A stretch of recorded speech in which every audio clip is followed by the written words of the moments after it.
cidades.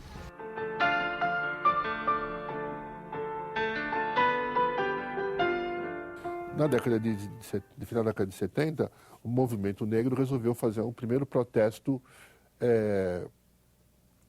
em praça pública. Eu me lembro que foi um momento muito preocupante, né? Quem liderava isso era o Milton Barbosa, o Eduardo de Oliveira, o Rafael Pinto, os irmãos Prudentes, enfim. Havia uma parte da juventude que dizia, não, nós temos que ir para a rua. Chega de ficar fazendo denúncia em lugares fechados. Escolheram nada menos do que a escadaria do Teatro Municipal. Se lançou um movimento negro unificado, que era para protestar contra a morte de um trabalhador da Zona Leste, que havia sido assassinado, torturado pela polícia, e a proibição, ou seja, o episódio também muito triste, da proibição de jovens negros de frequentarem uma piscina de um clube chamado Tietê, em São Paulo. Os mais antigos estavam muito cautelosos, porque, na verdade, era um período de repressão, e havia muita infiltração do aparelho do Estado desses movimentos sociais. O curioso é que a gente, na época, a gente não se dava conta disso, né? Agora, recentemente, com a abertura dos arquivos do DOPS de São Paulo, todos esses episódios, tem até fotografia nossa, o nome das pessoas que participavam das reuniões, tudo relatado. Se nós temos o reconhecimento dos quilombolas, por uma reivindicação do movimento negro, se nós temos a Lei 10.639, que é aquela que determina o ensino de história da África e de cultura afro-brasileira nas escolas de ensino fundamental, conquista do movimento negro. Se nós temos a Fundação Cultural Palmares, conquista do movimento negro. Se nós temos a Secretaria Especial de Promoção de Políticas para a Igualdade Racial, conquista do movimento negro. Ouviremos neste momento as palavras do senhor Abdias Nascimento, personalidade referência do movimento negro no Brasil.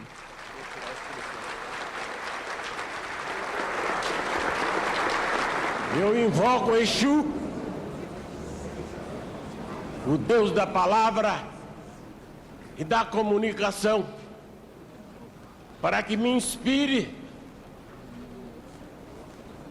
e me ajude a conter a emoção e possa proferir algumas palavras nesse momento. Lula, nosso presidente. Senhores ministros de Estado aqui presentes. Senhores representantes diplomáticos, meus companheiros de luta, minhas irmãs de luta, meus irmãos da religião dos orixás, também aqueles que lutaram pelos nossos direitos desde que o Brasil foi descoberto, tanto negros, tanto africanos, como brancos. Na instalação dessa Secretaria pela Igualdade Racial, eu não poderia esquecer as raízes desta secretaria. Ela não caiu do céu, ela não brotou espontaneamente do chão brasiliense. Ela começou desde que o primeiro africano pôs os pés nessas terras,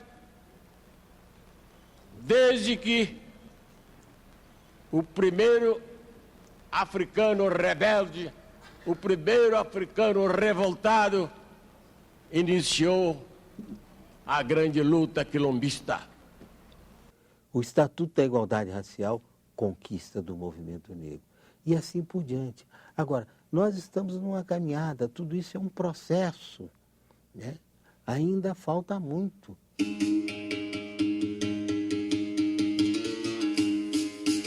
Sempre preguei que o negro tinha que estar em todos os poderes.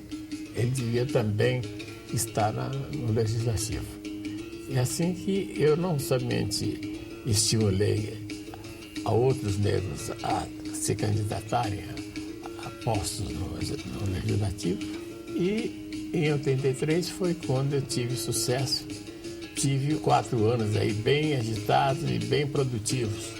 Basta ver a minha bibliografia aqui na Câmara dos Deputados para ver que eu apresentei vários projetos de lei, nenhum deles mereceu nem a honra de ser discutido no plenário, porque são todos projetos que contrariam toda a tradição brasileira de achar que no Brasil não há nada a fazer em matéria de raça, que aqui tudo está muito bem.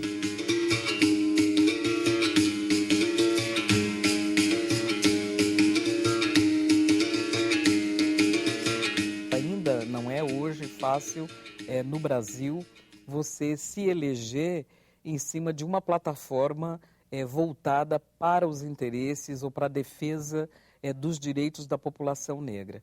Quer dizer, com todas as mudanças que já aconteceram na sociedade brasileira, esse é um tipo de postulação que no contexto eleitoral ainda apresenta muitas dificuldades. No entanto, o partido de Abdias, na época, que era o PDT, tomou isso como uma tarefa sua, viabilizar essa eleição, e assim o fez. Tanto na Câmara dos Deputados como no Senado, os projetos que foram apresentados por Abdias são todos eles voltados para a questão da população negra. Sobre a proteção de Olorum, inicio este meu pronunciamento, que é feito não somente em meu nome, mas também do meu partido, PDT, e de toda a bancada pedetista aqui nesta casa. A vitória de Palmares tem se dado antes do plano simbólico, fornecendo aos afro-brasileiros um poderoso referencial, capaz de desmentir todos os estereótipos habilmente forjados para que os negros se mantenham no seu lugar. Pois Zumbi representa o negro, o homem, um ser humano que prefere a morte a aceitar seu lugar de escravo. Mais que isso, ao rejeitar a paz de Gangazumba, Zumbi simboliza o negro que não aceita migalhas, consciente de que a sua é uma luta coletiva que só terá fim com a libertação da totalidade de seus irmãos. Se vivesse hoje em dia, Zumbi teria muitas razões para a tristeza e a revolta, em virtude das condições de vida de seus descendentes e da passiva aceitação por muitos destes da ideologia racista e assimilacionista corporificada no mito da democracia racial.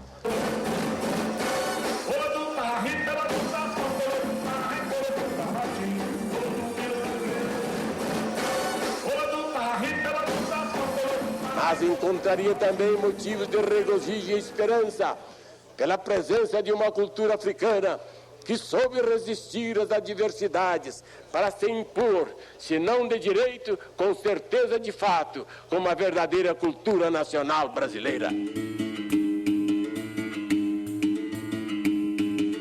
Antes mesmo de se ter no Brasil uma discussão estabelecida sobre as ações afirmativas, sobre cotas raciais como instrumento de política pública, ele já inseria essas questões nos seus projetos e com uma coragem para aquele momento que eu considero admirável, a proposição de ações afirmativas no mercado de trabalho. Essa ação compensatória procura dar possibilidades que o negro se iguale também aos outros setores da comunidade brasileira, os brancos, para falar mais claro, para que ele tenha o mesmo nível dos brancos, para que aí então ele possa competir em igualdade de condições em todos os outros setores, no emprego, no concurso para o Itamaraty, nas escolas superiores da Marinha, do Exército, da Aeronáutica, nas escolas de medicina, nas escolas de advocacia, etc. Né? Porque agora ele tem uma grande desvantagem. Como é que ele pode, por exemplo, fazer um vestibular em igualdade de condições com os brancos, que tem 500 anos de vantagem? Quer dizer, é uma injustiça, é uma desigualdade flagrante, né? E você não pode colocar um corredor que tem as pernas vigorosas e treinadas e bem alimentadas por 500 anos com aquele que tem as pernas atrofiadas, que está com as pernas amarradas. Ele não pode nunca vencer uma corrida desse tipo.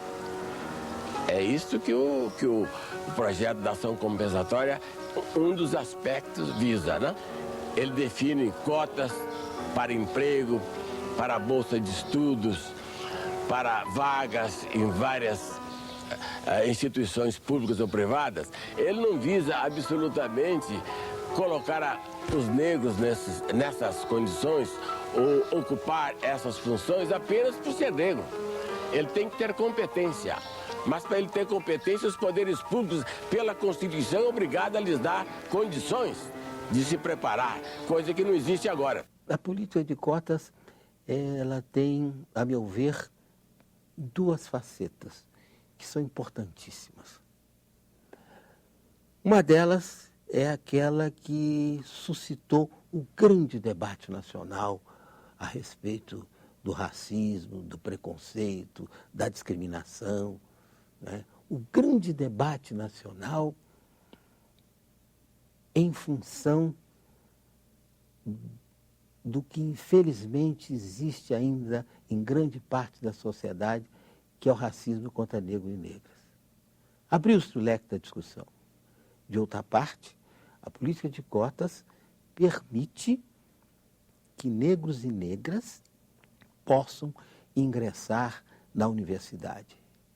E ingressar mediante a participação no exame de vestibular.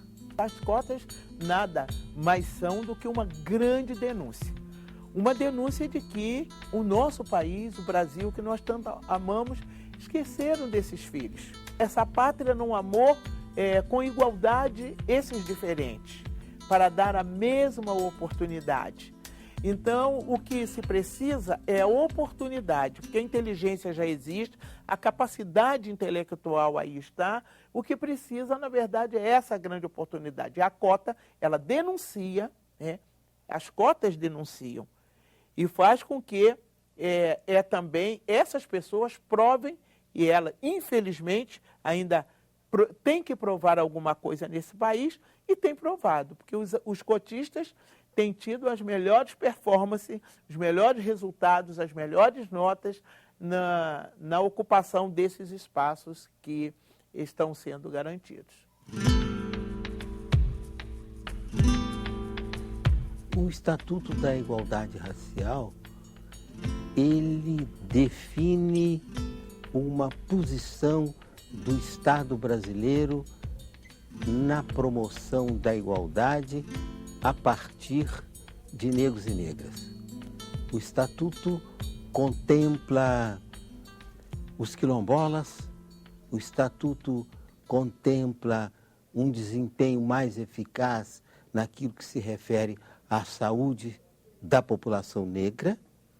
O Estatuto reconhece e determina a necessidade de se garantir moradia a negros e negras. O Estatuto cria o Sistema Nacional da Igualdade Racial e assim por diante. É um documento de relevante importância no processo democrático brasileiro. Ele é um documento muito vigoroso, é um documento de ações afirmativas que propõe a inclusão da população negra para acessar os bens econômicos e os bens culturais, como disse. Acredito que talvez, se formos falar de um ponto falho, eu diria, o Congresso brasileiro ele tem uma presença muito ínfima de pretos e pardos. No Senado só temos um senador negro, o senador Paulo Paim, autor do Estatuto da Igualdade Racial. E na Câmara dos Deputados, menos de 30 deputados e deputadas são pretos e pardos. O Estatuto não pode ser apenas uma carta de intenção, né? Se Abdias aqui tivesse vivo, ele estaria gritando, olha, vamos mostrar coisas mais concretas, né? Foi muito difícil, mas muito difícil para passar o Estatuto da Igualdade Racial. Ele não ficou no tamanho da demanda e da importância do povo negro brasileiro. Mas é o que nós temos como um orientador das políticas públicas. Então é preciso que os gestores se apropriem do Estatuto da Igualdade Racial e execute. Abdias, tua vida, Abdias, foi dedicada a essa causa, a nossa causa, a causa da nação negra. Abdias, meu velho e querido Abdias, o nosso povo há de contar em versos e prosa a tua história, a história de um guerreiro, a história de um lutador. Os poetas vão lembrar de Abdias, falando de paz, de rebeldia, e tenho certeza a emoção vai tomar conta de todos. Abdias, você me disse sempre que a sua emoção era com a batida do tambor. Eles falarão de um homem negro, de cabelos brancos e barba prateada, que independente do tempo nunca parou, fez de sua guerra a nossa batalha. Como ninguém, nunca tombou. Foi dele e é nossa a bandeira da igualdade, da liberdade e da justiça. Abdias, tu és o exemplo para todos nós. Tu és um homem que viveu à frente do seu tempo, que as gotas de sofrimentos arrancadas do teu corpo se tornem pérolas, luzes a iluminar a jornada do nosso povo, da nossa gente.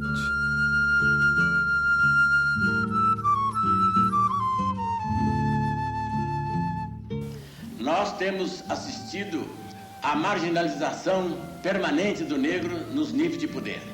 Mas agora, através dos processos democráticos e baseado na filosofia de cada pessoa um voto, o negro vai conquistar o seu verdadeiro lugar no poder no Brasil. Assim que negros e brancos estejam preparados, nós não vamos mais permitir que se perpetuem as injustiças sociais, a humilhação racial num país construído pelos negros.